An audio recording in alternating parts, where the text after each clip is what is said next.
That would be trouble. Oh, no, my kids be jumping off the roof into the swimming pool already doing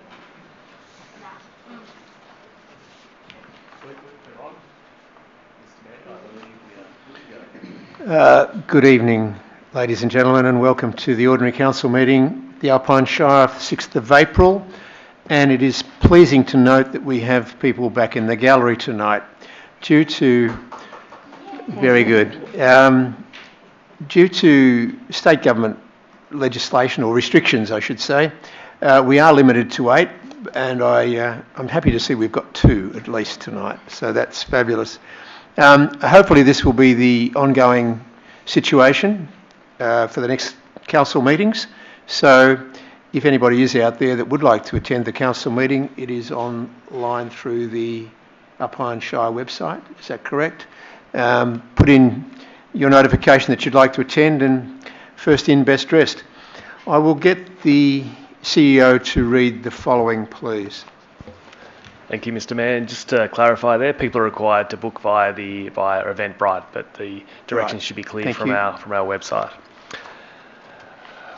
Recording and live streaming of council meetings. All council meetings are filmed with both video and audio being recorded. Video is focused on a specific area, however audio from the entire room is captured. So in effect the gallery, there is no video of the gallery, however their audio will be recorded. Due to social distancing requirements, public gallery attendance is limited to 8 people. Question time is still being held, however questions are requested to be submitted in writing prior to the meeting. And by submitting a question, you consent to your question being read aloud in the meeting. In common with all narrative during council meetings, verbal responses to congratulate written minutes. The reasoning behind recording council meetings is of course to hold us more accountable and improve transparency of council's decision making to our community. The full meeting is being streamed live on council's YouTube channel, which is Alpine Shire Council, and will also be available on the YouTube channel shortly after this meeting. Right. Please stand. The Alpine Shire Council acknowledges the Tungarung traditional owners and their ancestors as the traditional owners of the land we are now on, and we pay our respect to elders past and present. We also acknowledge those people who have contributed to the rich fabric of our community and strive to make wise decisions that will improve the quality of life for all. Which has just reminded me a couple of housekeeping things. Phones, please, onto whatever setting it is. And just to introduce those that are online, in your vision from your left you have Councillor Keeble, Councillor Janis, Councillor Chalwell, the CEO Mr Bird, myself Councillor Forsyth, Councillor Nicholas, Deputy Mayor, and Councillor Prime. Off camera we are introducing tonight Miss Ruth Kneebone, who is the Director for Commercial, and we also, which is a new directorate, and we also have with us Director of Assets, Mr Will Jeremy. Thank you. Confirmation of minutes for the previous council meeting, the 2nd of March. Could I have a mover, please? Councillor Keeble, Councillor Janis, any comment? Any objections to that? Thank you. Those in favour? Passed.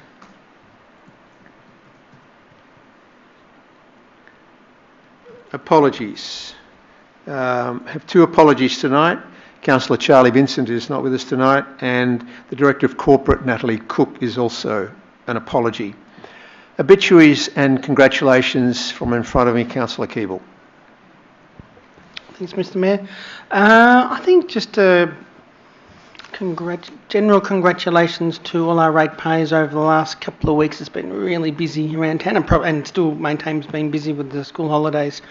And I know that with the influx of people, they can throw up different feelings and different ways of thinking when people are leaving, say, rubbish around the sides of the road and stuff like that. But I do want to thank all our ratepayers and residents for being welcoming, and all the businesses.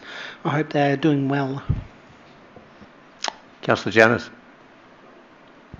Thank you, Mr Mayor. I'd just like to send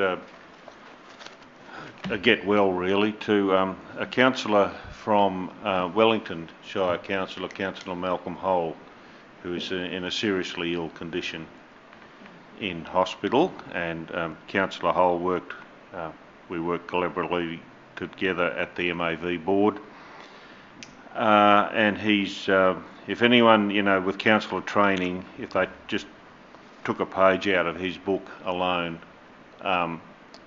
you would learn a lot how to be a community councillor. Anyway, I wish him all the very best of health. He really is not well at all, and I hope he sort of can be back with us soon. The other is a thank you to our outdoor crew who have done a magnificent job in cleaning up the back of the Happy Valley Creek. I think it was part of the Working for Victoria crew that have taken some initiative there. It really does look so much better already. I know there's further works to be done there, but just that change, and actually the old Scout Hall that came down there, you would never know it had been there at all, the way that they've left that building site. It looks fantastic, and I've had some really positive comments about how that area looks at the moment. So just a thank you to the staff. Mr. CEO, if you could pass that on, thank you. Councillor Chalwell. Nothing today, thank you. Councillor Nicholas. I wanted to congratulate the people who organised and supported the firewood distribution to families in need, and that was DELP, and I think Parks were involved, and both service clubs as well as just some community members. They spent a whole day cutting up and delivering firewood, and it sounded like a great project. Thanks. Councillor Prime. Yeah, just a couple. Dedarang Races, fantastic event. That's up my end of the Kiwa Valley. So I think we just crept it in last year, a bit restricted under COVID rules, but it was a very good event this year by all reports. I didn't manage to make it, but good on those whole team. I think Councillor Chalwell did make it. And footy netball season off to a start. So after missing out last year, really good to see. Pretty hiccup free by the sounds of it. So well done, everyone. Good. I have one here. I'd like to pay tribute to June Sibley. I have a full page here. Several years ago, June, as a grandma, wrote her life story and presented it to the local Probus Club. She was the wife of Ron, who was the Shire engineer here in the Shire of Bright, and was a great support behind him. Just some highlights from June's life here. At the age of 8, she contracted polio and couldn't walk for 2 years. She was born in Newport, actually, but then lived in Williamstown for a while. Ron and June moved to Bright in 1956, and that's when Ron took up the position of Shire Engineer, and those of you who will know, it's the Sibley Sound Shell down next to the river there. Again, unfortunately, I developed bronchial asthma, and after lots of tests, I was told I should move to another climate. We moved to the Gold Coast at some point in time. Enjoyed it there, and made lots of friends, but unfortunately someone was allergic. I think their son was allergic to sandflies. They moved back to Bright in 1970, and it was around that time that June acquired an organ and started playing for dances and dinners at the Bogong View, the Pinewood and the Mount Buffalo Chalet. So lots of history there. So just commenting and passing on our respects to Ron. Right. Declarations of councillors of conflict of interest tonight. Do we have any? Councillor Nicholas, you will bring that up when the... I will. It's 8.5.2, I think. So okay. I'm a member of the Brighton District Pony Club Committee. Right. Notify at the time when that item comes up, please. Anybody else with a conflict of interest? No? Councillor Janus? I'll just make it aware that there is an item in the same issue coming up, but I don't believe it because of I'm a member of the Buffalo River CFA, but I'm not on the executive committee at all. Okay. So I'll just flag it, but I don't believe I have a conflict of interest Right. at all. Excellent. Public questions. And thank you, Mary. We do have public questions tonight. We do have a microphone there. Mr. Bird, should Mary present these questions herself? If Mary would like to As do a member so. of the voting public? It looks like Mary's... Thanks very much, John. I'm not expected to do this tonight, but one of those questions at this stage I would withdraw, and that's the first one about the toilet facilities and rubbish bins. I've had a very detailed reply from Ms Kneebone today. There are a few bits and pieces that I will talk to her about at the end of the meeting, so I think we can forget that one at the moment. All right. Question two. The second one at this particular time of the year, because I think Easter's been busier than it's been for years, you would be aware that there's caravans and trailers all over the place, and on top of that, with all the building that's going on, there are many, many utes with trailers behind them. And when they come into town to the shopping area in Mount Beauty in particular, there is really nowhere. There's two places that supposedly are dedicated, one opposite the bakery and one at the end of the community area, not highlighted as such though, that's only for them, so often it's just got ordinary cars in it. But at the moment we find that in some of the angle parking, somebody will drive in and just drive straight across three parks and go shopping before they come back. And I think it's really important that we get some sort of area for those vehicles to park in. And from my point of view, and this has been raised I know before by other people, that old practice area of the CFA, which is already set aside and paved, is in an ideal position to be able to drive in and drive out at the other end, just off Lakeside. And it's a very short walk, probably 2 minutes to get into the shops.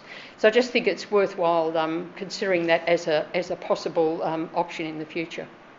So your question is basically provision for long vehicle parking? Okay. Yes, yeah. Mr. Jeremy, do you have a reply for this one, please? Thank you, Mr. Mayor. Thank you, Mary, for your question. So we'll be happy to have a look at the current provision for long vehicle parking, have a look at how it's been signposted and line marked, and make sure it's being, it's visible to the public. That's what it's for. We'll also have a look at what other potential provisions could be made, including the option that you've shared. Good. May I share something? If I may. Certainly, Councillor Peeble. Thanks for your question there, Mary. It's come up a few times, that one with caravan parking. And I can't remember the year that it happened, but on Lakeside there, next to the fire brigade, where those car parks were put in, there was grass there. So those car parks there are supposed to be for caravan long car parks as well. I know they're marked as cars, and so that's part of the point in regards to some signage. So they were originally put there for long vehicles to park there. So I know Will Jeremy will look at that. So yeah. Thank you for some clarification. And I'd just like to comment here that I thank Mary and the UK VCA for questions on notice and or questions from the floor each month, because they are current and they are relevant. And I would just like to put it out there to anybody who's listening that questions on notice to council meetings should be current and relevant and not bring up things that have happened 5-10 years ago. Thank you. So that's just a little... When we get more people in the gallery, that may be a situation we have to deal with. Right. Item 8, 8.1, presentations of reports by officers. The CEO, Mr. Bird.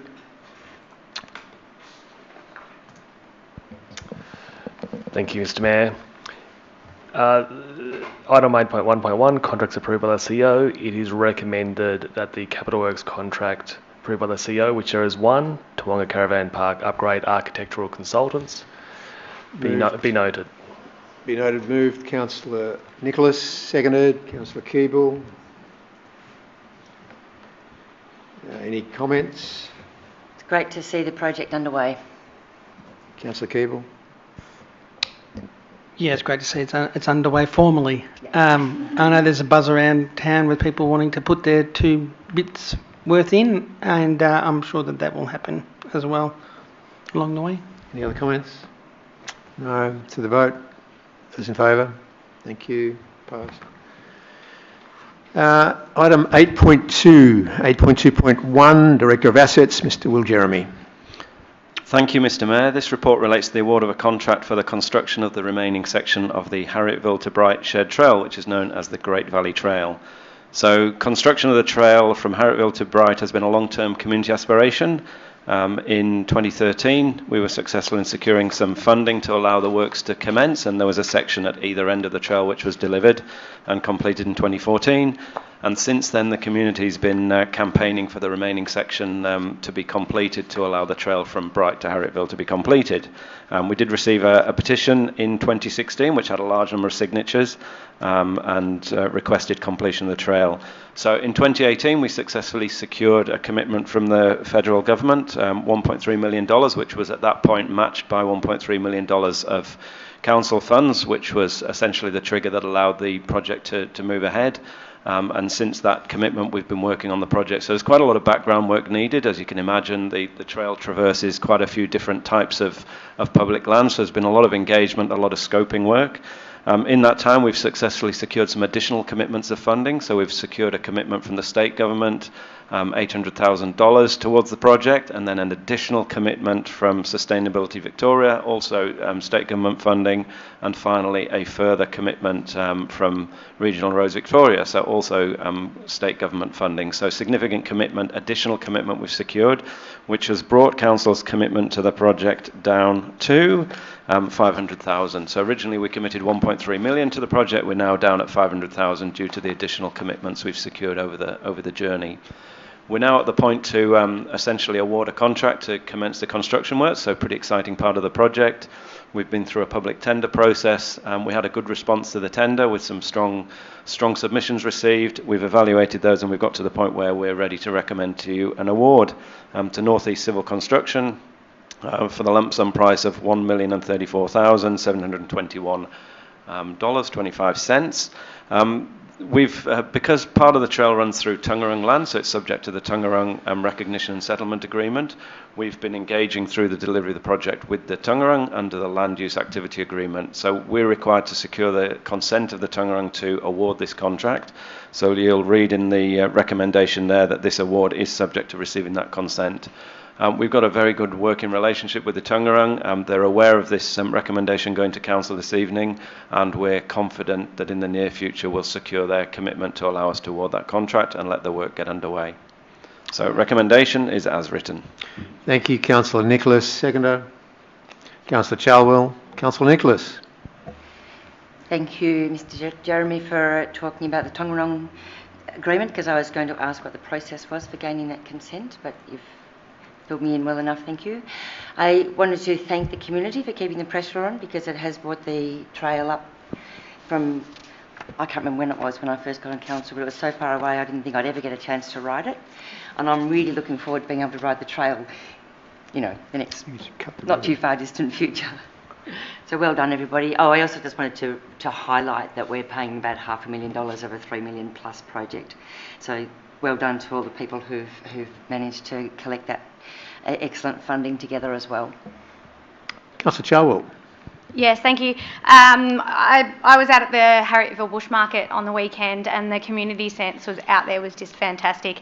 And I think the finalisation of this trail is just going to really tie that in nicely. Where families can come along to these things a little bit more economically, which is what they're wanting to do as well. But it was a point of discussion out there talking to the locals as well, that's something that they're really highly anticipating. So it's really good to see that it's coming across. It's good. Comments, Councillor Janus. There we go, thank you. This weekend we saw, I've never seen so many bike riders in our shire, families, all types of bike riders. and really enjoying the experience. So this will really enhance the experience in our area. Gives it just a little bit of a different aspect to it all, with a longer ride there. But I particularly want to thank the state and federal governments for their funding, and I think they really deserve that recognition, and I think they can see the benefit not only to Alpine Shire but to the community as a whole. And we're seeing that more and more people now are staying within our state and our regions to holiday and spend family time, and this is just a fantastic enhancement, and it is also a great opportunity for the Tangerang peoples to to engage with country, to engage with us, and have that opportunity to hopefully showcase the land, the country, and their culture, and how it's evolved over time. And people will be riding past that, and hopefully there'll be a really good working relationship with them in that. So, yes, they're my comments. Thank you, Mr. Mayor. Thank you, Councillor Janus. Councillor Keeble. 2013, it's a pity we have to have fires in our area to get some of this funding, but we're very grateful for it. And yes, Councillor Nichols, it'll be great. It's been a long time coming. And I didn't think we would see it until we saw the funding this year. The funding from Sustainable Infrastructure Fund, can you also tell us a little bit about the surface or the makeup of the mix? Because one of the more iconic things about our trails in our shire is they are asphalt and not stone or dirt, and they make for a different experience. But can you just explain to us the seal that's going to go on this next section? Are we allowed to do that? Thank you, Councillor Keeble. So just a clarification there. So a lot of the trails that we have a spray seal on when we renew them, so they're not all asphalt trails. So what we've secured in this case is access to funds through Sustainability Victoria to allow us to essentially deliver our seal, so the waterproofing layer on these trails, with a proportion of recycled materials in there. So it was a very heavily contested fund. We were really happy to be successful in securing funding. And what it's going to allow us to do is use recycle plastic, rubber and glass in a proportion to be determined, but essentially to take some recycled materials and use them in the seal for this trail. What we're hoping to do is use this as a bit of a stepping stone. If it's successful in the trail here, which we anticipate it will be, then when we look at future resealing of our trail network, we'll look at the opportunity then to use recycled materials across our trail network. Thanks, that's a great opportunity. Thank you. And a great outcome. Any other comments by councillors? Back to you, Councillor Nicholas. Anything to wrap up? No? Those in favour of this recommendation? Thank you. Carried.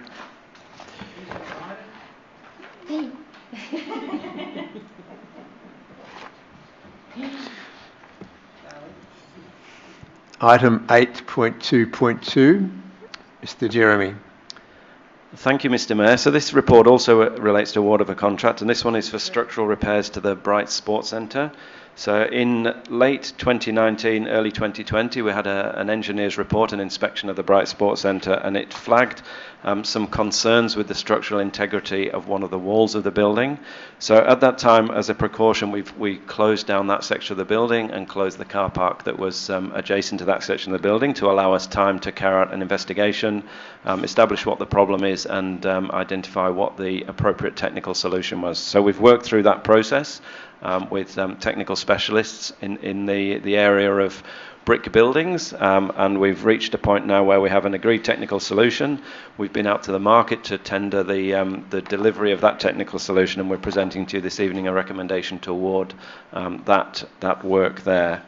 One thing I've noted in the report here is that people who've kind of followed the history of this particular sports centre since its purchase through to today will have noted there's been a reasonable amount of investment in the building. So initially in the purchase, and then the upgrade to add the swimming pool, and then subsequently we've had a number of cases where we've been required to invest further into the building to address issues. So I've noted that in the report here. A total of just over $2 million has been spent on the facility since the original purchase. Given the investment that's been required over time, we did look at the alternative, which was to demolish that section of the sports centre. So we priced up what it would cost to demolish that wall. Essentially, that would result in losing the access to the squash courts and that end of the building, and then we would be required to rebuild a new internal wall inside the building. And there was no significant cost benefit for doing that over the proposal, which is to essentially retain the existing wall and carry out footing strengthening and reinforcement of the wall. So recommendation this evening is that we award a contract which allows us to essentially regain the structural integrity of the wall as it currently exists. Been through a public tender process, and the recommendation is to award to Joss Facility Management for the lump sum price of $241,193 plus GST. Mover and seconder. Mover, Councillor Janis. Seconder, Councillor Chalwell. Councillor Janis. Thanks, Mr Mayor. I was going to point out that we've spent $2.09 million on this facility, I'll call it. A lot of people are going to call it a white elephant, so I don't mind calling it what it is. The fact that it's got a swimming pool, internal swimming pool that teaches children how to swim, I think is its saving factor in my view. That, you know, to look after the safety of our children is paramount. But I'm just staggered at the amount of money we constantly spend on this facility. Have we spoken to our insurers at all about this? Have we brought it up, Mr Bird? We looked at that a little while back when we first discovered the defect, and because of the time frames at which it occurred, it was deemed not to be something which could be recovered by our insurance. Are they happy to continue insuring this building? Sorry. I don't believe that they are not going to continue. There's a lot of negatives. You want to take that one on notice? Happy to take that one on notice. I can follow that one up. I'd like to know what their opinion of this is, because it's a building that is a constant draw on our funds. Yeah, I don't suspect it'll be an issue, but I'm happy to follow that up. Yeah, thank you.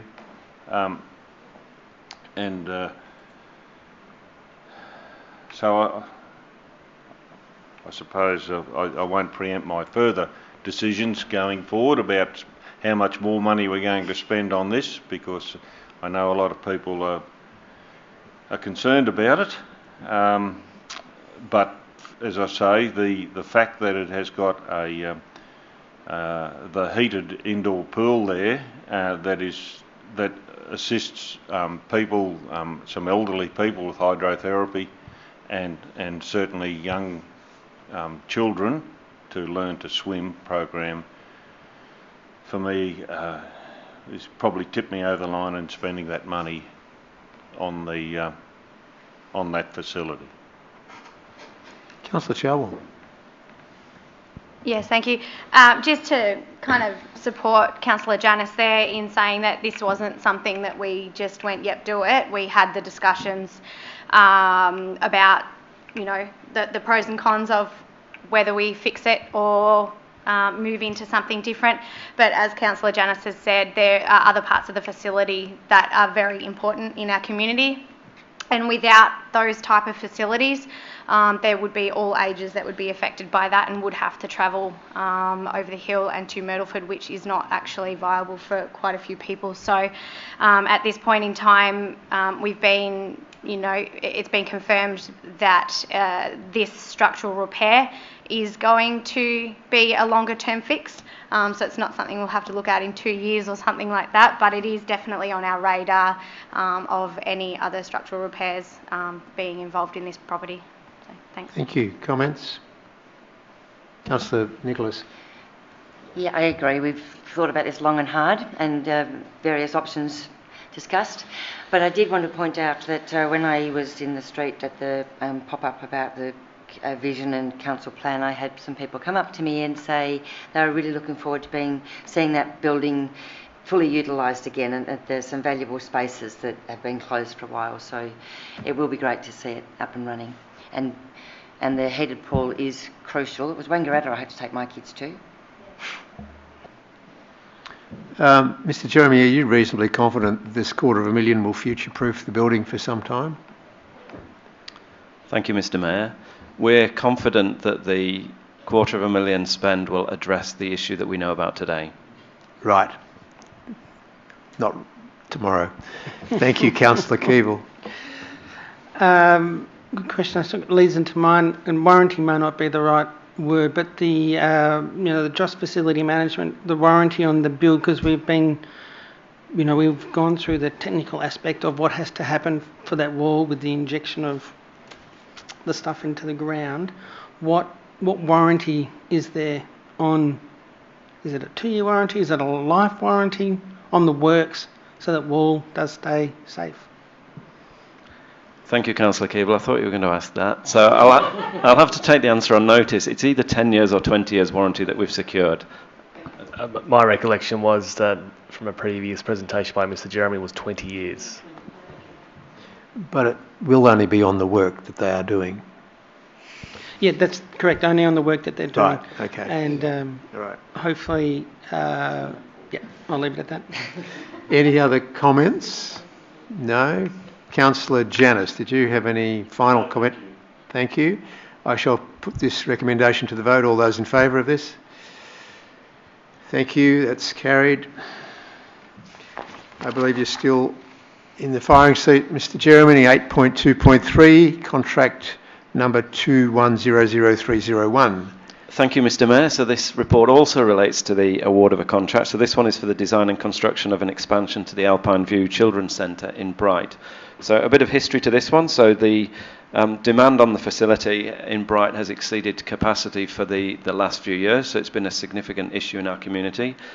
We commissioned a study, and the study was focused on examining what the current demand was, what the future demand was likely to look like, and specifically whether the build of a new facility in Porpunka would be justified by that demand. The conclusion of that study was that there was insufficient current and forecast demand over the coming 5 to 10 years to justify a new build facility, and the best option at this stage would be to expand the facility in Bright, so the Alpine View Children's Centre.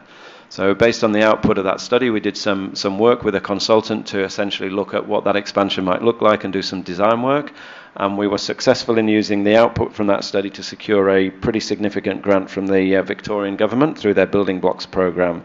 So council's committed $160,000, and we've secured a grant of $1,577,000 from the state government to allow us to proceed with the delivery of this expansion.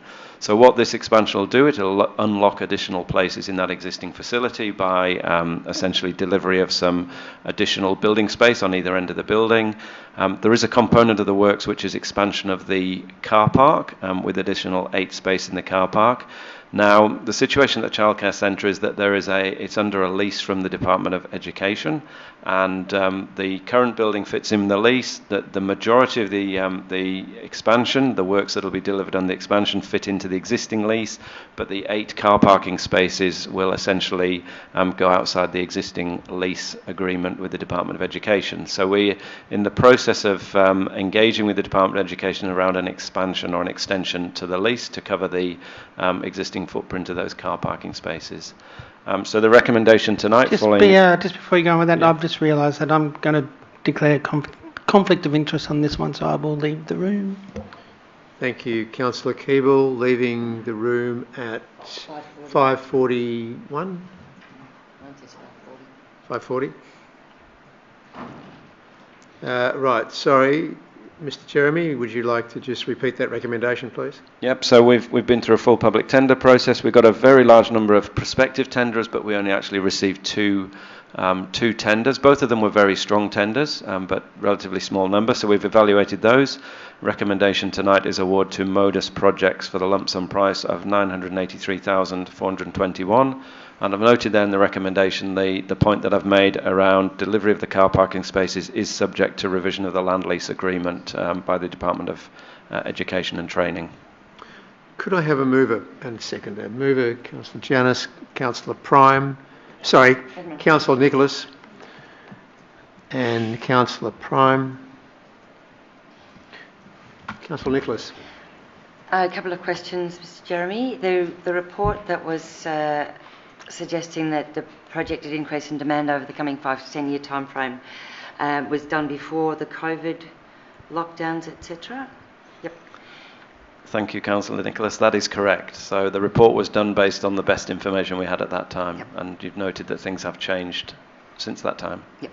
But we're going ahead, that makes sense. I just was curious. And the other question is what's the number of additional places that we'll be finding in the development, approximately? Well, thank you, Councillor Nicholas. I'll have to revert back to you on that one. So it is slightly complex. There's a licensed number of spaces. The spaces in different age groups differs according to how the Alpine Children's Services choose to operate the centre. So I'll have to revert back to you on that one. Sorry, I did know it was a complicated answer. No, that's all from me. Councillor Prime. Yeah, it just it looks good financially. Look, the contribution of the grant is enormous by the looks of it, so that's fantastic for us, and probably just goes to show the ongoing demand we're going to have for small children in the Shire, basically, which is really good to see. Just really good to see Alpine Shire becoming popular with young families as well. So, well done, everyone. Councillor Chalwell. Yes, thank you. I'm in my first year out of using the services. Went through 6 years of that with my own children. And the issue was there from the moment I got there of minimal spaces and days that you could utilise. So this extension is going to be a much needed relief for quite a few families and people in the area and people travelling to the area too. So, people work here, they might not necessarily live here, but they work here, and it makes sense that they can have their children close by as well. I did ask the questions as to the impact it would have on the current education system and how it's all set up while the construction's happening, and it was told that it would be minimal disruption, which is really good as well. So I really hope that those car parks can get across the line because it's already an issue. So any additional car parks we can get, the merrier, I think. Thanks. Councillor Janus, did you wish to say something? Yeah, it's an assumption. No. You had your hand up. You had your hand up. Oh, did I? Mr. Jeremy, when did we complete that building? You know? Approximately 2014. Yes. So I suppose our forward modelling perhaps wasn't as good as we would want it to be, because we've run out of room very quickly, or there was a lights out somewhere at some point. Okay, that was a statement rather than a question. So we're getting 983,000. That's the cost that we're wanting to approve tonight, and the project grant funding is 1.160 557,000. What's the balance being spent on? Thank you, Councillor Janus. Good question. So we've incurred some costs to date already, which are considered part of that project budget of $1,160,000. So we've had to engage consultants who've been working with Alpine Children's Services and Council to essentially develop the scope of work. So that's costs that have already incurred. We've got the lump sum price of 983,000, and then typically at this stage, we council retain within that budget essentially a contingency, so that if there are items which come up during the delivery of the contract, we've got the ability to cover those without going over budget. So that's money that council retains. It's particularly important when you're working on an existing building, because sometimes you get issues that aren't immediately apparent that you have to deal with. So essentially we will, we carry that, council carries that. If we get towards the end of the contract and we've delivered, within that price, we haven't got any unexpected surprises, it provides a little bit of flexibility and scope then to maybe do some additional improvements or enhancements at the end of the contract. Thanks. And okay, so we're actually reconfiguring some of the rooms in there to better suit some of the age groups.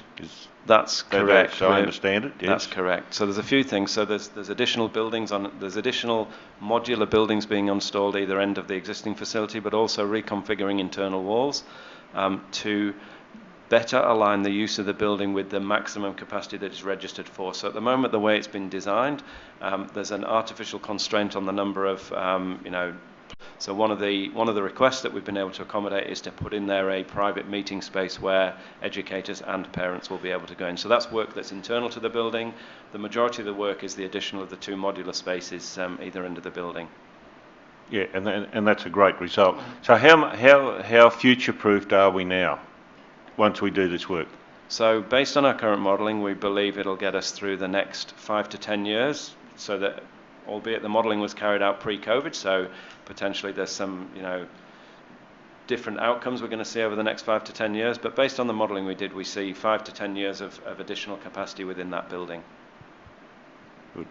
Okay. It's a lovely building. I went up there for the opening, and it really is a lovely building. But anyway, I won't say any more on that. But yeah, and it's important for the kiddies to have that great space, and the parents. Right, thank you. Any other questions? Any other questions? No, done. You're done now, thank you.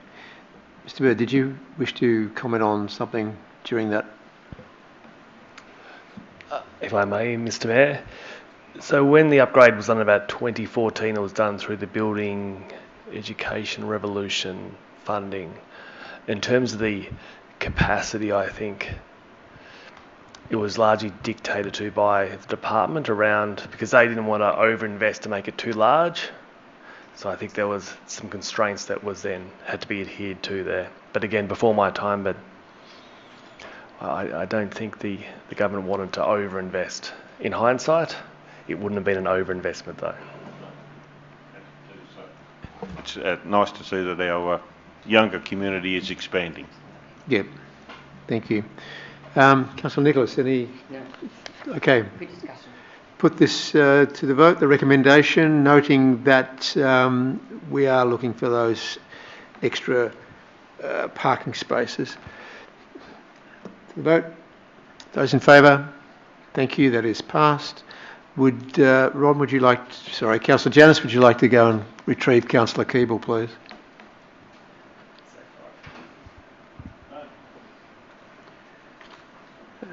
Note that Councillor Keeble is reading the room at 5:49. 5:49. Thank you.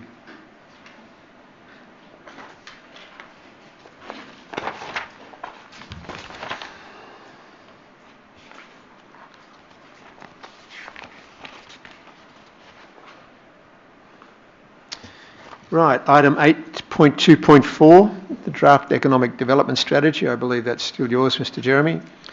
Thank you, Mr. Mayor. This report relates to the public exhibition of the draft economic development strategy.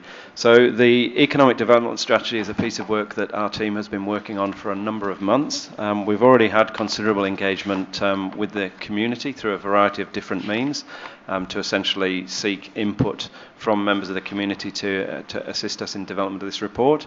It's a really important document, particularly given the economic shocks we've had over the last 12 months, with the bushfires followed by COVID. So it's really important roadmap to understand how we're going to navigate our way through the coming months and years. The process we're following at this stage is public exhibition. So essentially that means the draft document that's been developed will be put out to the public, made available for a period of 28 days for the public to have a look at the document, take their time to review it, and essentially provide feedback. Have we got it right? Have we met or satisfied, the feedback that they've provided us through the development of the draft? And what are the key comments? Are there other considerations we need to take into account as we finalise that document? So essentially tonight we're seeking your endorsement for us to place that document on public exhibition and to make it available to the public for them to review. Councillor Nicholas and Councillor Chalwell, thank you. So as Mr Jeremy said, the economic development strategy has been out, well, the people who put it together have been talking to people in the community, they've been talking to us as councillors and to staff. So they've pulled together a document. I wanted to just point out that within the document there's a couple of potential transformational projects, so there's a number of them, but one of the ones that really jumps out and grabs me is trying to attract education providers such as tertiary or TAFE style, and they could be really focused on the sort of skills that we need here, such as event management and other sort of tourism, some outdoor ed. So there's lots of potential. And in addition, if we could get that sort of business operating within the Alpine Shire somewhere, then we have a source of people to work in bars and baristas and do a bit of cleaning, etc., as university students or youngsters who are at tertiary level training. So that's great outcomes all around if we can get there, and if that's one of the projects that does gets picked up. But I urge people to have a look at the strategy, because of those sorts of transformational projects. They could be game changers for Mount Beauty or Myrtleford or wherever the projects occur. So it's a pretty important document. And also in it there's a few minor corrections that need to be fixed before it goes out. There's a couple of typos and a bit of some accuracy, which I will work with Mr Jeremy on. But otherwise, urge people to look at it when they can. Councillor Chalwell. This is where I really urge people to jump on board. This is an opportunity that's open to everybody to make comment, put through ideas. I think that there recently, with all of the last 12 months with bushfires, COVID, there has been a lot of changes that are required to be made. There has been a lot of hardship that our ratepayers, our communities have felt, and I feel that this is a development strategy where you have your say. And it's all easy to turn around and say, but this isn't included and this isn't included once it's actually in place. Now is the time to put in your thoughts, your comments, because they will all be taken on board and discussed. This came to us as a council. I really enjoyed this process as a new councillor coming on board. I feel like a lot was said, a lot was heard, and a lot was documented. So I applaud everyone that's been involved this far. On this one, it's a really big strategy to be putting into place, but I really do urge the public, jump on board, read it, and really put it out there and what your thoughts are, because we do want to know. It's us as a community, not just us as a council. Thank you, Councillor Chalwell. Councillor Keeble. Thanks, Mr Mayor. Will Jeremy, it's on public exhibition for a minimum of 28 days. Where can the public find it, see it, access it? Thank you, Councillor Keeble. So there'll be a variety of different locations the public can access it. So we'll have copies available in the council office and in the libraries. We'll have it on a website, and we will promote it through our social media and also in the local newspapers. Any other comments from councillors? Final comment, Councillor Nicholas? No? Okay, so the recommendation, the 4 points of this recommendation, could I put this to the vote, please? All those in favour? Thank you, that is carried. And I will just comment on Councillor Chalwell and totally endorse what she has just said regarding the general public getting on board with this, because this is how the economic development of the Alpine Shire is to be perceived for the next 10, 15, 20 years. So, thank you. I will introduce the item. Item 8.2.5, the Bushfire Recovery Community Events 2020-2021 Grants Program. Mr. Jeremy, but I believe we have a conflict of interest from Councillor Nicholas. Mr. Jeremy, leaving the room at 5:56. Thank you.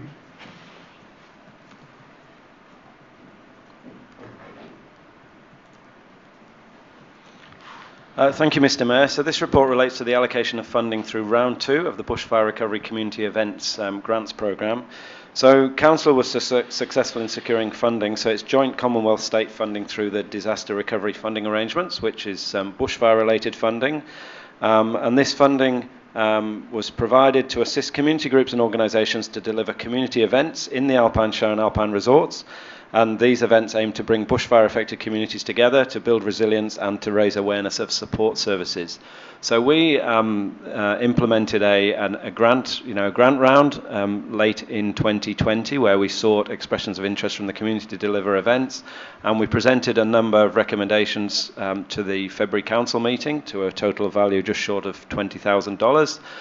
We've allocated $125,000 of the grant funding to this, so there was a shortfall against the funding that was available, so we agreed to open to a second round of funding, and we did our best to broaden the criteria for the funding to the extent we're able to within the guidelines that are provided by the grant funding body. So we received further applications to a total amount of $47,000, and we established a panel which was community representatives through the Community Recovery Committee, plus councillors, plus representatives from staff, who assessed those applications against the grant guidelines, and they established that an amount of $39,705 was recommended for a number of events to be delivered. Now, there were 2 applications through that second round which were not supported.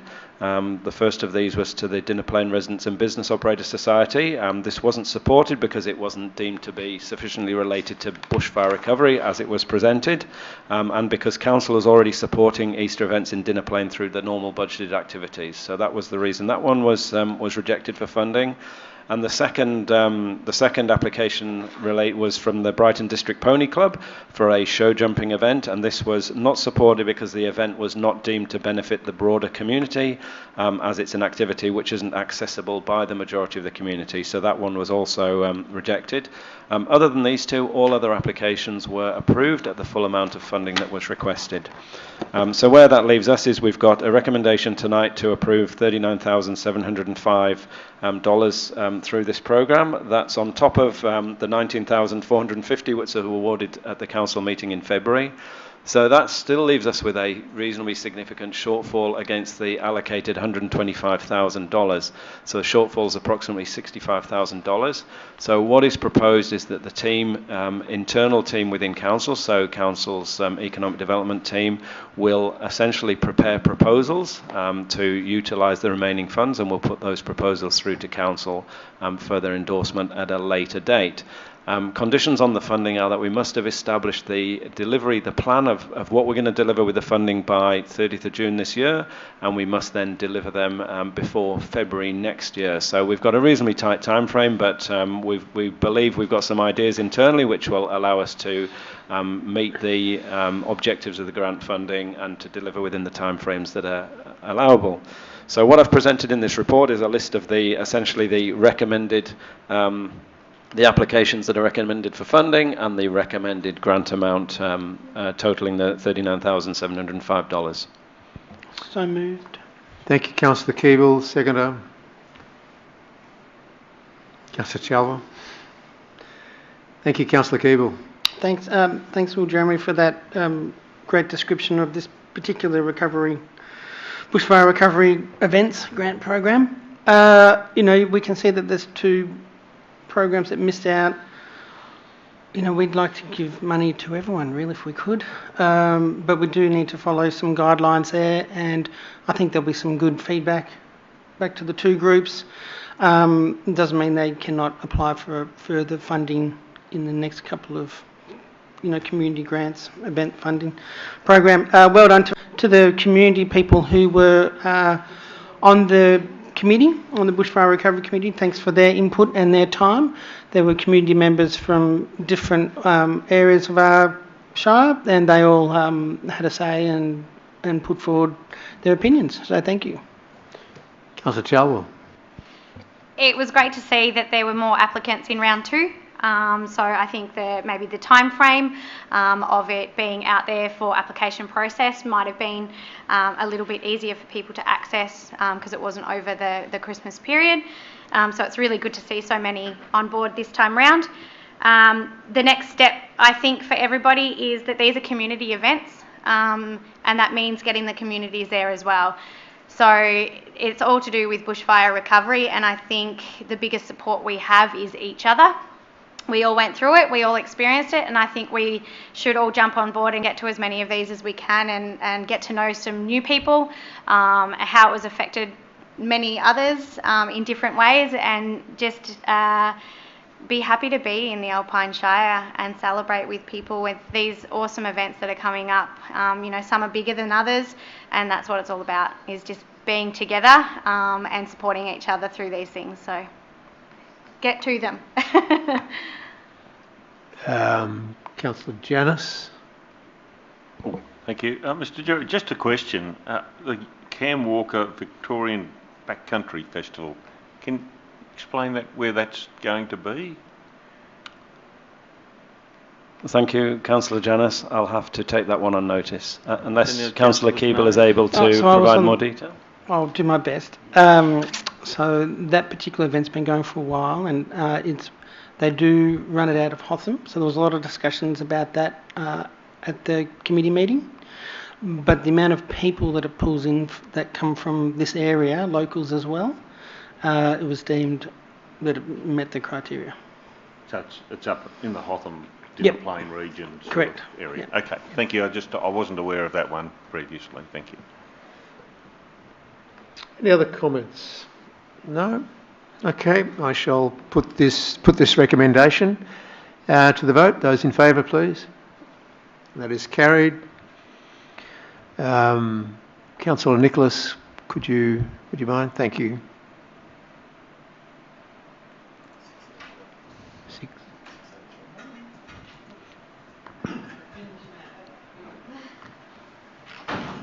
604.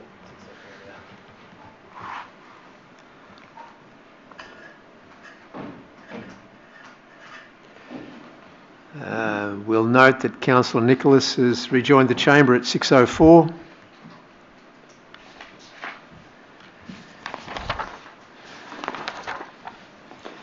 And we move on to item number 8.2.6, a street sweeper purchase. Thank you, Mr. Mayor. So this report relates to the potential purchase of a second-hand street sweeper, which is scheduled to be auctioned through an online sale, which is being held from the 8th to the 14th of April. Council each year, at the moment, we dry hire a street sweeper. So that means we hire the machine and we provide the operator from one of our staff for the purpose of the autumn leaf pickup. So that's a period of somewhere between 12 and 16 weeks, depending what the season looks like. Typically costs us around about $47,000 a year to hire that piece of plant for that period. We've done a piece of analysis over recent years to look at, well, is there a potential opportunity for council to derive more value through the purchase of a street sweeper rather than each year continuing to pay that amount of money for the dry hire.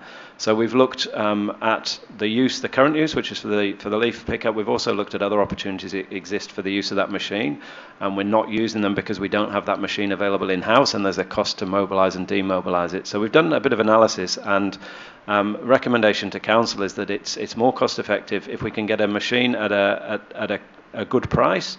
It's more cost effective for council to have that piece of plant in-house than to keep hiring it in each year when it's needed. So we've looked at two options. One is the purchase of a new piece of plant. So essentially that would cost around about $370,000 for a new street sweeper. So these are complex and not cheap items of plant. We've also considered the alternative, which is to procure a second-hand piece of plant in good condition, and that's the purpose of this report this evening, is to seek council's support for us to be able to bid online for a street sweeper which is being auctioned through the Grays online platform. Now, we've done some assessment of the street sweeper. It's a street sweeper that's being auctioned. Its previous life, it was in one of our adjacent councils. It's reached the end of its life according to their plant replacement schedule. However, through our engagement with that council, we understand it's in good condition. We understand, we've spoken to operators, we've spoken to equivalent manager, director in that department, and we've got a high degree of confidence in the piece of plant that's being auctioned. So we believe it offers value for council to purchase this piece of equipment, and we're seeking council's endorsement tonight for us to go ahead and essentially bid for the purchase of that equipment through the online platform. Thank you, Councillor Janis. Can I have a seconder? Councillor Keeble. I'm quite confident that we're making a right decision here. This piece of equipment, it's not just a street sweeper. It's, you know, cleaning drainage pits and other infrastructure, and we are having more and more weather events, and they are more severe as they come, which is, you know, that's the way our climate is changing, and we are expected to keep our infrastructure clean and serviceable, particularly for drainage, and flood can do a lot of damage. So if our water pits and that are blocked, and we have some some townships within our shire that have got older infrastructure under the ground, and you know that would need further maintenance over and above something that's new, and to have a vehicle available and being able to, with our own staff, to go over and fix those problems up, I think is a sensible way to go. And I'm sure our staff have done a good assessment of this vehicle. They're a good, solid commercial vehicle, and I don't think we will see ourselves in an unfavourable position should we be able to get that vehicle. Councillor Keeble. Thank you. The street sweeper, if the CEO or his delegate at the auction is successful, will we, when we take possession of it, will there be a change to the scheduling of the picking up of autumn leaves? Because we will now own it rather than having a hire one. Will that change? Thank you, Councillor Keeble. So it provides us an opportunity to potentially start earlier, finish later, the annual pickup, and maybe take some of the peaks off. So at the moment, we essentially try and run that machine for the maximum number of hours that we can, because we're hiring it on a daily basis essentially. So we start very early, we finish very late, but potentially what it allows us to do is to reduce the number of hours, so take out the overtime, you know, that we've been paying for people to work outside normal operating hours, start earlier, finish later, and deliver a better outcome for our communities. Yep, no, that'd be, I reckon that'd be great. The other thing is the product that gets swept up. Where does that go?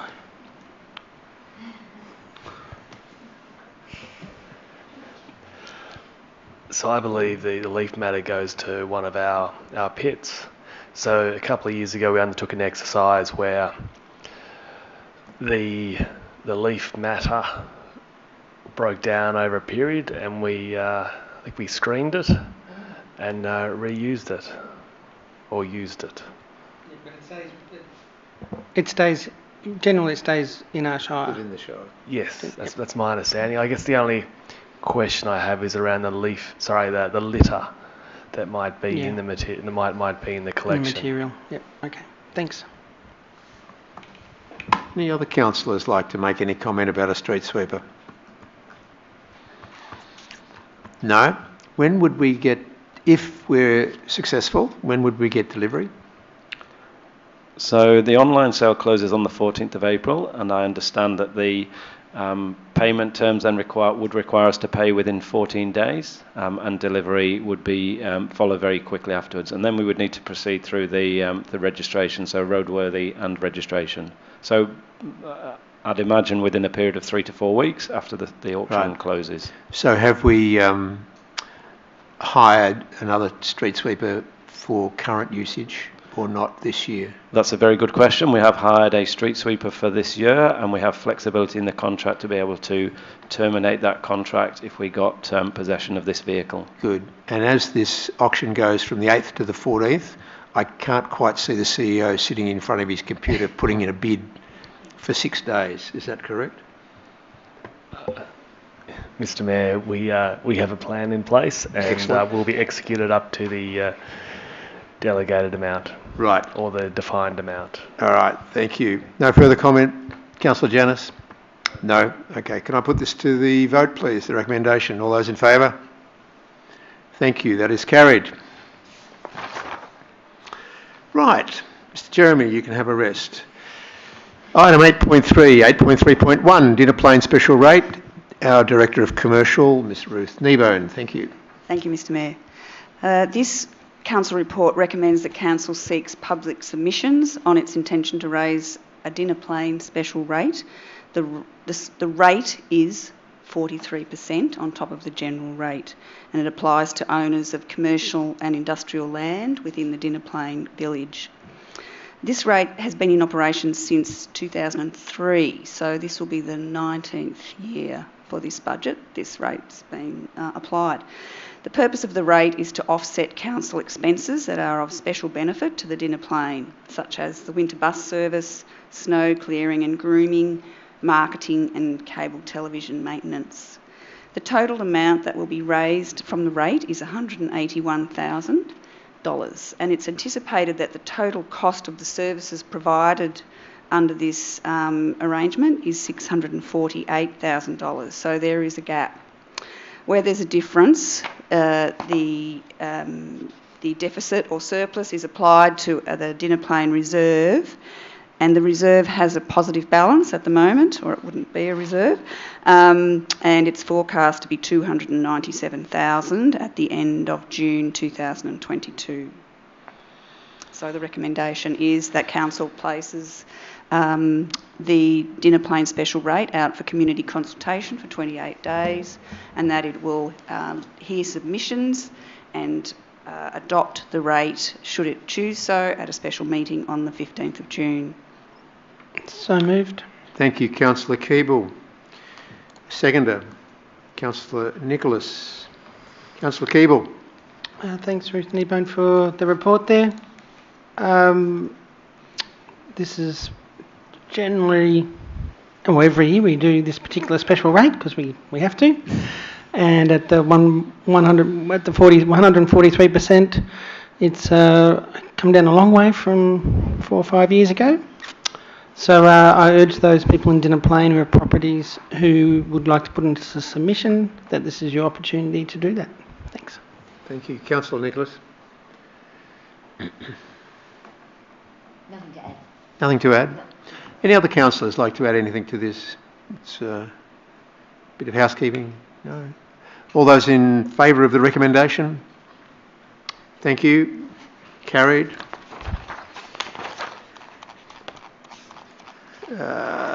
8.3.2, the draft 21-22 budget report. Thank you, Ms Kneebone.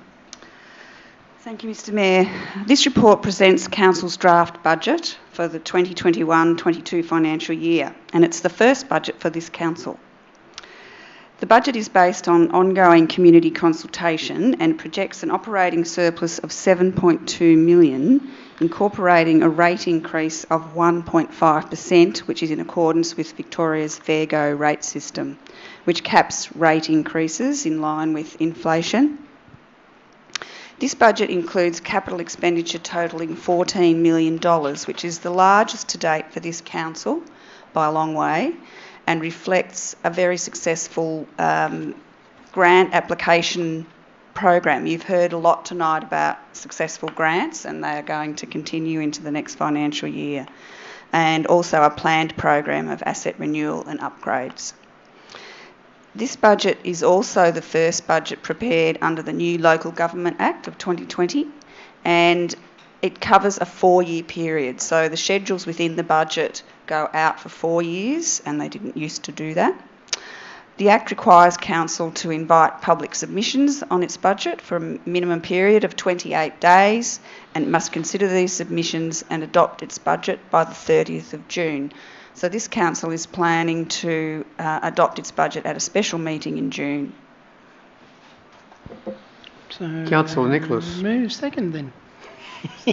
And Councillor Prime. Thank you. Councillor Nicholas. As usual, there's a lot of work goes into preparing a budget, and there's a lot of thought that goes into balancing it both across the Shire and between all the things that the Alpine Shire needs to achieve. I guess it's the same as some of the other things we've talked about today. We've got 28 days for people to make a submission if they would like to on the budget. So get your teeth into it and have a good look and make a submission. It's no point, as Councillor Chowell said about the economic development. Once the budget's set, then there's no point grizzling about it if you haven't had a look at it and tried to influence it while it was still available to be influenced. I think there's, I'll just be repeating myself to say how much work's gone into it, but it really has been well thought through. The 4 years is, as Ms. Kneebone's pointed out, is different. We did have a long-term financial plan that was helped us work through a budget in the past, but having 4 years as part of the what we look at now, I think really puts it in perspective for us and for people who look at it in the future. So well done to everybody. That's enough for me. Thank you. Councillor Prime. Yeah, I'd like to reiterate those comments. Have a look, put your submissions in. And again, something we've discussed many times is just how flush we've been with grant opportunities in recent times. So it is great to see that we've taken full advantage of that. There'll probably be an end point where we don't get nearly as many. So it was great to see a lot of projects have been able to get off the grant with that. But yes, please have a look and submit any comments. Councillors, any other comments? No? No? I will just note that I think there will be a lot of discussion about our operating surplus of 7.2 million, so I hope that is really well defined and to what it actually means and where it is. Okay. Councillor Nicholas, any final comments? Can I put the recommendation to the councillors, please? Those in favour? Thank you. That is carried. Item 8.3.3, the draft revenue and rating plan. Ms. Kneebone. Thank you, Mr Mayor. This is also a new requirement of the new Local Government Act that Council prepare a draft revenue and rating plan. The purpose of the plan is to determine the most appropriate and affordable revenue and rating approach for Council, taking into consideration all sources of income and finance and the objectives of the Council plan. This plan outlines the principles and strategic framework that Council will utilise in calculating and distributing rates. So it talks about the philosophies that Council adheres to when it's setting its differential rating system. And the plan explains how Council calculates the revenue needed to fund its activities and how Council revenue will be apportioned between ratepayers in general and the specific users of Council services and facilities. So once again, this plan is going out for community consultation as required by the Act. We might just tidy up the recommendation by combining item 3 and 3A. Yes. And taking out the second if submissions are received. And then it will come back to Council to consider submissions at its special meeting on the 15th of June. So moved. Thank you, Councillor Keeble. Councillor Chalwell.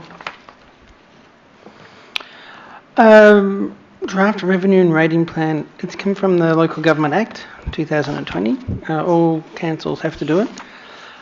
And I was going to say in the last recommendation we had, I saved it for this one.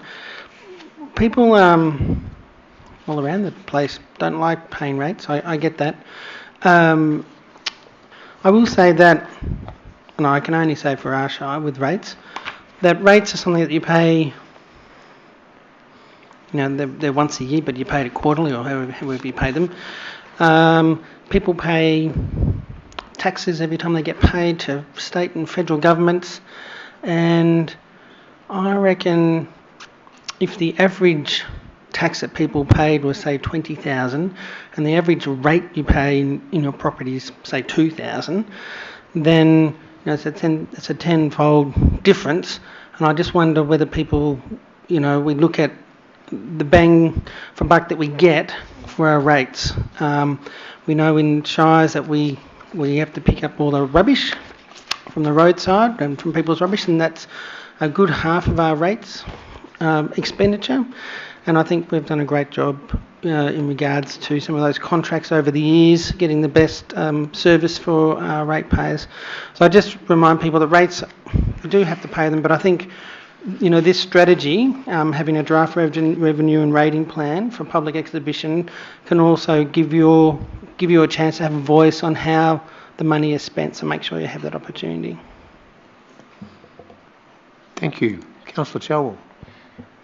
These documents, they're not the most riveting to read. We all know that. But this is the time, as we've said before, jump on and have a read through it, because if there's something in it you don't understand, you're better off to get clarification. See if something doesn't make sense. I did that. I read a sentence 5 times over and had no idea what it meant, questioned it, it got changed. So we have a better understanding as councillors of what a lot of the things in this document mean, because we have the background history and we've got the people here that we can ask questions. So this is where we urge you again to jump on, read through it, gain a better understanding how our rates are calculated and what that means for us and why. And again, if it doesn't make sense, that's where you need to point it out and try and get some clarification for yourself as well. So again, jump on, read it, and we'll take it from there. Thank you. Other comments, councillors? No? In that case, I will put the recommendation to the councillors. Those in favour? Thank you. That's carried. Just at this point, could we refer back to item 8.2.4, please, Mr. Jeremy?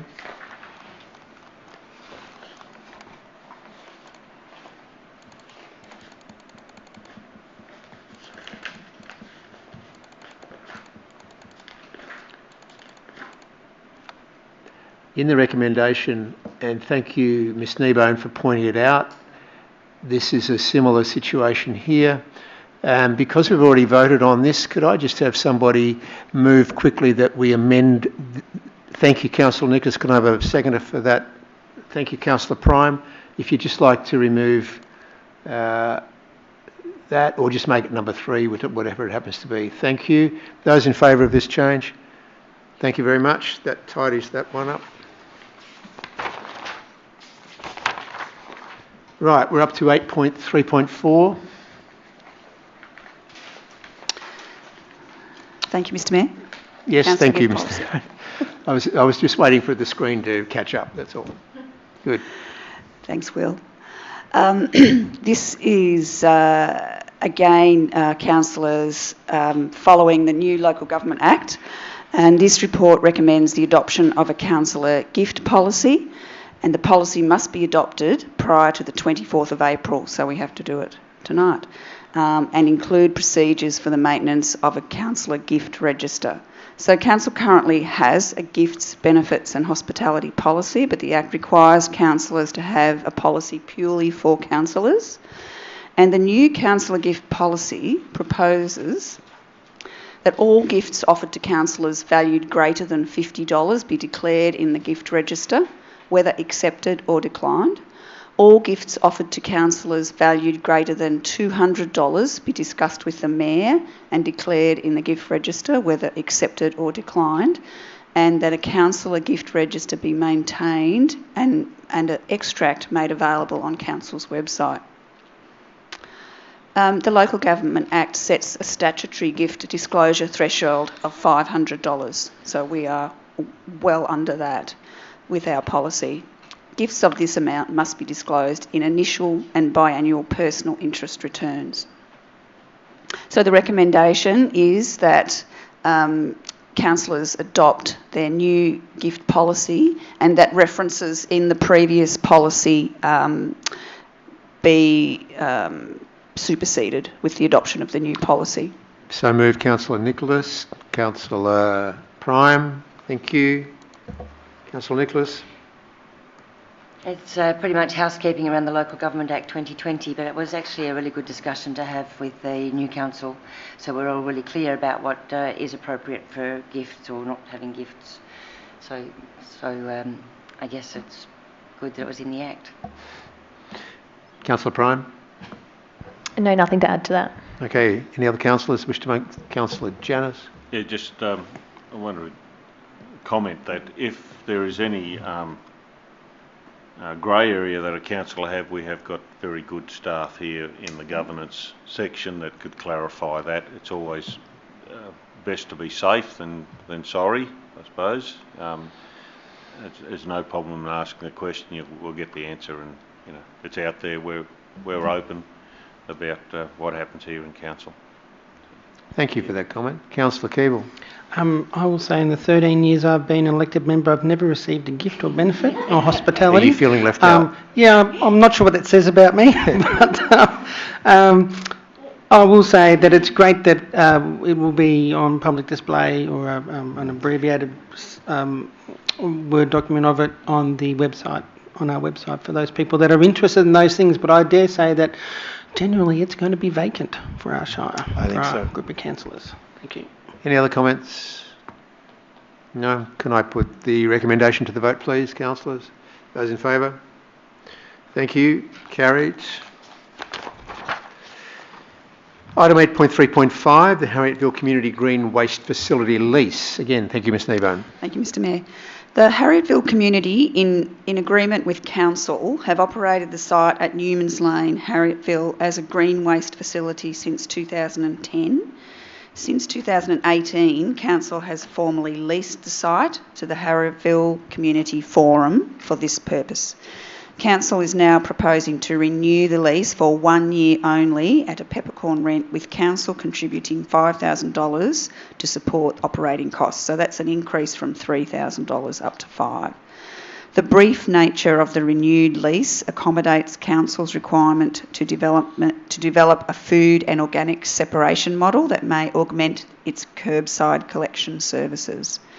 In reviewing the volumes and costs associated with the operation of the green waste facility since January 2020, council considers the increase of support funding from $3,000 to $5,000 in the 1 year of the lease to be suitable and sufficient to enable the continued operation of the facility during the term of the lease.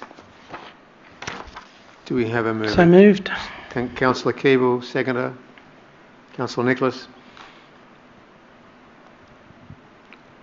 Councillor Keeble. This was a really good conversation we've had over the last couple of months, and hi to everyone in Harrietville who's listening, in the Harrietville community tonight.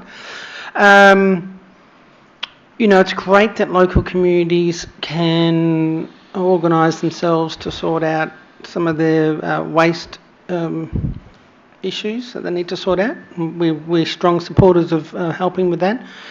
We know that it's just a 1 year for the next 12 months, and hopefully, the Shire is looking at other ways of green waste down the track, which was in keeping with state government regulations, and I'll leave it at that. Thank you. Councillor Nicholas. Concur with Councillor Keeble's comments, but just wanted to add too that keeping the green waste in Harrietville and using it in Harrietville has been, I think, a great outcome because of the distance otherwise to take the material to the transfer station in the closest one in Porpunka, so greenhouse gas emission reduction because they're not moving it around, and less burning off and less dumping in the bush, so a great outcome all round. Any other councillors like to make comment on this? No? Can I put the recommendation to I'll just make a final note. You know, it's from 3,000 to 5,000. It just reiterates the point that it is expensive dealing with waste. Things do cost to deal with our waste. Thank you for that clarification. Yes. To the vote, the recommendation, please. Those in favour? And that recommendation is carried. Thank you. I'm going to call a conflict of interest on the next one. I do apologise. Certainly, thank you. Councillor Keeble leaving the 6:31.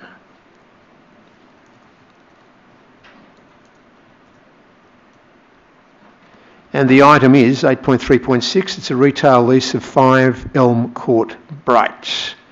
Ms Nebo. Thank you, Mr Mayor. So Council is Committee of Management of a parcel of Crown land at 5 Elm Court, Bright, which was formerly the Bright Kindergarten. The property has been leased to Kerry Sinclair since 2016 for use as a dance studio. The current lease expired on the 10th of February 2021, after which an expression of interest was advertised in local papers and on Council's website for a 4-week period. One submission was received from the incumbent tenant. The report recommends that Council release the premises to the current tenant under similar terms and conditions, that is, for a period of 2 years with a further option of 3, at a rental of $6,750 plus GST for the purposes of a dance studio. Councillor Nicholas. Councillor Prime, thank you. Councillor Nicholas. I really watched the dance studio develop from when Kerry Sinclair first took it over, from an empty building to an incredibly vibrant place that supports youngsters and older people. Even I used to go to exercise classes there, male and female from across the Shire. So youngsters from Mount Beauty and Myrtleford also are included both in that studio and in other places that Kerry can move into because she is running such a successful business. So I think it's fantastic that we can support that in a community facility. It's also a beautiful green space and open space around it, so it's a great area to have such a facility. Thank you. Councillor Prime. Yeah, I agree with that. It sounds well utilised. It's open to people from all over the Shire, which is really great to see. There's a centre for people to come together for that. So sounds great. Thank you. Councillors, no comments? Councillor Janis. Thank you. Mr Nebo, do you know how much land is involved in this lease? I have to take that on notice, Councillor Janis. And also... the surrounding land of the there's the block size of that? No, I don't. But I'll find out and get back to you. Thank you. Any other questions? No. Comments? No. I shall put this recommendation to the councillors. All those in favour? It is carried. Thank you. Thank you, Councillor Janis.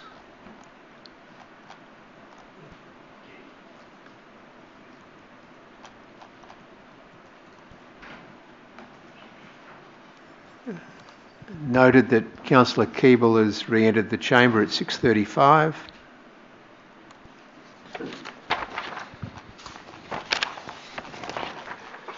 Item 8.3.7. Ms Nebo. Thank you, Mr Mayor. This report deals with the contract for collection, transport and disposal of waste from the Myrtleford transfer station. Council's current contract for this work is due to end on the 26th of April 2021. A tender process has been undertaken to procure the waste transfer services over the next 3 years. The tender provided the option for contractors to submit prices in separable portions as followed. Contractors could submit a price per tonne to collect, transport and dispose of the waste. They could submit a price per kilometre or per hour or a disposal or gate fee. and other charges for receipt of the waste at transfer stations and landfills nominated by council or by the contractor.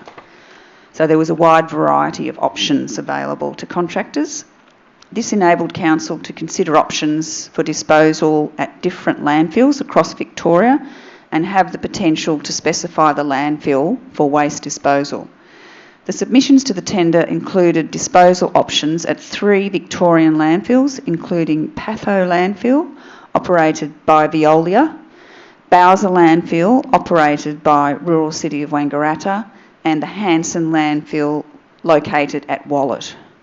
Following the final evaluation, it has been determined that the tender from Veolia Environmental Services for the collection, transportation and disposal of waste at the Patho landfill best meets the selection criteria. In reviewing the submissions and with consideration to the timing of future regional curbside waste contracts and possible impacts of the Recycle Victoria program, it is recommended that Council enter into an initial contract term for 2 years with an option to be exercised for a further 1 year. The decision to operate this option would need to be made by January 2023. And I will just also add that the greenhouse impact of the kilometres involved was taken into account, and a dollar value added to that impact when assessing the tenders. Thank you. The recommendation is that the contract be awarded to Veolia Environmental Services at a price of $471,886. So moved. Councillor Janis. Thank you. Councillor Nicholas. Thank you, Mr Mayor. These people are good and professional operators. I've been to Patho out there to where the waste is treated, and I've been to nearly all those facilities that are listed here anyway, and they're all equally run facilities. What I understand with council's policies going forward with waste removal, so this is per tonne. So if council produces a green waste system where we take all household waste, that will reduce the tonnage going to landfill and therefore reduce the cost of transport. Is that correct? That is my understanding. Yes. And the Veolia understand that as well, so yes. they're happy with that. Yes. So, and that'll be a saving ultimately for our ratepayers. So they run good, clean, professional trucks up and down the highway. From the ones I've followed anyway, haven't been emitting any overfill out onto our roads. So I think they're quite a professional company to deal with. So I'm happy with the recommendation. Thank you. Thank you. Councillor Nicholas. I'd like to congratulate the council officers for, again, the hard work they put into this, but for me particularly including the greenhouse gas costs for transport. It's showing that we are stepping into the new way of thinking about how we need to think about the environment and how we spend our money. So well done, and thanks. Councillors, any other comments? Councillor Keeble. All the above from Councillor Janis and Councillor Nicholas. The contracts, we've had a lot of conversation on waste tonight. The contract's for 2 years plus a 1 year extension. And we know that waste and the way that we work with waste is in a fluid state at the moment in everywhere, really, after what happened the last couple of years. So I think it's good to have a 2 year contract. Things will be changing, we think, over the next 4 to 5 years. So and I'd like to thank the officers for the briefings that they gave us, because there's a lot of complexity around this, and in the end it's about being environmentally responsible and also for the best that we can do for our residents and ratepayers. Thanks. Any other comments from councillors? No, Mr. Bird. Thank you, Mr. Mayor. Councillor Keeble, the length or the duration of the contract will allow it to align with the conclusion of other councils in our region. So then we could choose to do a joint procurement for the services in the future, which generally results in a cost-effective outcome. So it is alignment. Councillor Janus, any further to add? No, I was pleased to hear that last comment from the CEO because it's we're thinking forward. Definitely. And not in a position where we were some years ago where we had a number of contracts all coming together, all coming forward at different times, and trying to coordinate that was a nightmare. Yeah. So now this will make that process a lot simpler and hopefully give us a little bit more value for money as well for the ratepayer. Thank you. I'll put the recommendation to the vote. Those in favour? Thank you. Motion is carried. 3.8, working for Victoria Labour Hire. Thank you, Ms Kneebone. Thank you, Mr. Mayor. This is a somewhat retrospective report. This contract has been in operation, but we're bringing it to council for completeness and full disclosure. It relates to the award of a contract for the provision of labour hire services to support the delivery of the Working for Victoria program. The $500 million Working for Victoria fund is designed to enable the delivery of critical community services to support the government's coronavirus response. Council was successful in obtaining $1.496 million grant from the Department of Jobs, Precincts and Regions to recruit into 31 new and critical roles for the duration of the project. An opportunity was identified to improve internal efficiencies by engaging Momentum One Shared Services Proprietary Limited to provide labour hire services for the program, and they would do such things as develop position descriptions, lead the recruitment into roles, undertake pre-employment checks, onboard and induct of all employees, payroll functions, and provide access to systems for rostering and approval of timesheets. So that would have saved council a lot of internal administration. Ministerial approval was obtained on the 1st of September 2020 under section 186(5)(c) of the Local Government Act to enter into the contract with Momentum One for the provision of labour hire services to administer and implement the Working for Victoria program. So the recommendation is that council awards the contract and signs and seals it at appropriate stage of this meeting. Have a mover and a seconder, please. Councillor Nicholas, Councillor Janus. Councillor Nicholas. Can anyone tell me when caretaker period started? September the 23rd, I think, from memory. Okay. Mass or menace, around about then. Sure. Thank you. I was just... this is pretty much housekeeping, and I understood it was needed because of caretaker and the way the elections rolled out. Is that correct? Councillor Nicholas, it occurred around that time, and it was oversight by officers that we didn't bring this to council, so we're correcting that now. Thank you very much. Councillor Janus, did you have anything to add to that? Oh, no, I just consider it operational. Thank you. Thank you. Any other comments from any councillors on this? Councillor Keeble. Other than to say it's been great that there's been an opportunity for the people, 31 people, to be employed doing meaningful work. I believe the contracts are for 6 months. And I know I see people around town in the Harrietville Valley that I've seen working on tracks and trails and a whole range of things. So it has been terrific to have this particular funding. So thanks to the Victorian Government. Any other comments? Just to say that I also get feedback from people on tracks and trails saying how great they are and how wonderful it is that there's been maintenance. I note one thing here, and that is that I haven't seen the wording of the contract. which will be signed tonight if the recommendation goes through. I'm assuming that the wording is retrospective to take into fact that this goes back to September last year, as opposed to being as of tonight. Yes? Check that? We'll check that before. Thank you. And if it's not appropriate, we will take it to a subsequent meeting. But right.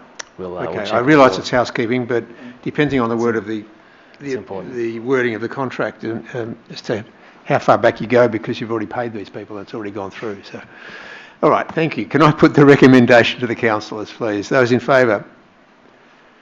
Thank you. That recommendation is carried. Item 8.3.9, Planning Application P 2020-158. Ms Kneeburn. Thank you, Mr Mayor. This report relates to a planning application for a single-storey dwelling in Clemens Lane, Myrtleford. The planning scheme is triggered because the land is in the farming zone and is subject to inundation overlay and the bushfire management overlay. Surrounding land is zoned farming and rural living. The required notification and statutory approvals were sought and no objections were received. Council officers' assessment is that the application is not consistent with the Alpine Shire planning scheme, and should be refused for the following summarised reasons.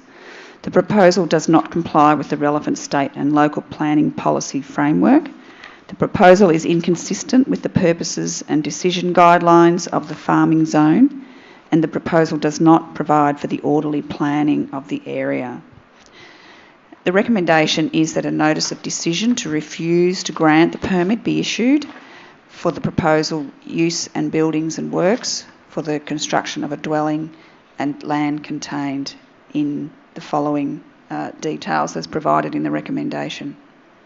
Can I have a mover and a seconder for this, please? Councillor Nicholas.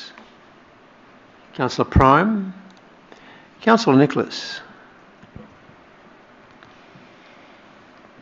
We have a well thought through planning scheme, and that is underpinned by various policies and plans, in particular the rural land strategy, which is about maintaining as much rural land for agricultural purposes as we can, really. Agriculture underpins the Alpine Shire, even though tourism is very important. Agriculture provides more than tourism into our economic base.